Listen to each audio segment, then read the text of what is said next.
natitira pa ba sa inyong Christmas bonus at gusto nyong magnegosyo? Alamin ang mga affordable na franchise business na pwedeng-pwede nyong pasukin.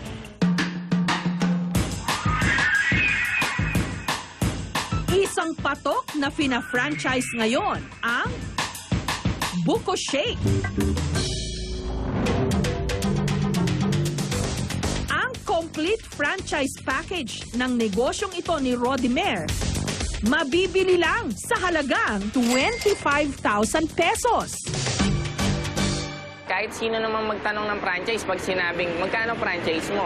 Sinabi mo 50,000, 100,000, mahal na. So parang nagbaback out na. So dito, parang sabi niya, kaya ko to. So yun ang gusto namin mangyari. So lahat maka-afford. Mayo lang ng nakaraang taon, sinimula ni Rodimer ang kanyang Buko Shake franchise business na ngayon umabot na sa 150 ang nag-franchise. Ito yung para sa yelo, tapos ito yung para sa buko. Nagsasagawa rin sila ng training sa mga nais bumili nito. At para masiguro ang kalidad, sina Rodimer daw mismo ang namimili ng buko meat na gagamitin ng kanilang mga franchisee sa Metro Manila. So kailangan kasi malauhog siya para mas malasa yung buko pag shinake na siya. Ang mga nabiling laman ng buko, hahati-hatiin sa mga franchisee na umorder. Nilalagay ito sa cooler.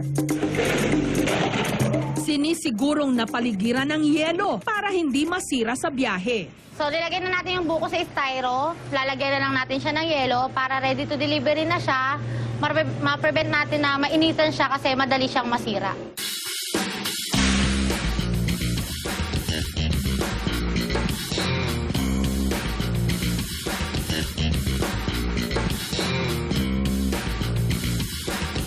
Isa sa mga franchisee ng Buko Shake na ito, ang single mother na si Maria.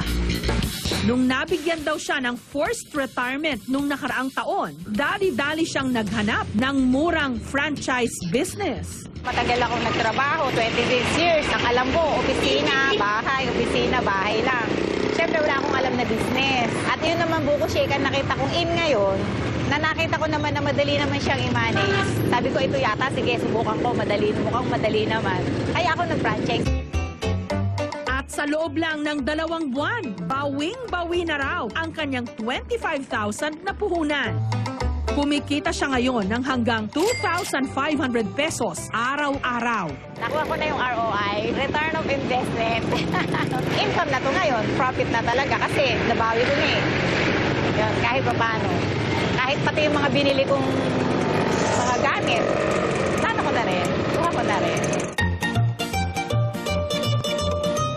Sarap. Talagang bukong-buko, fresh na fresh.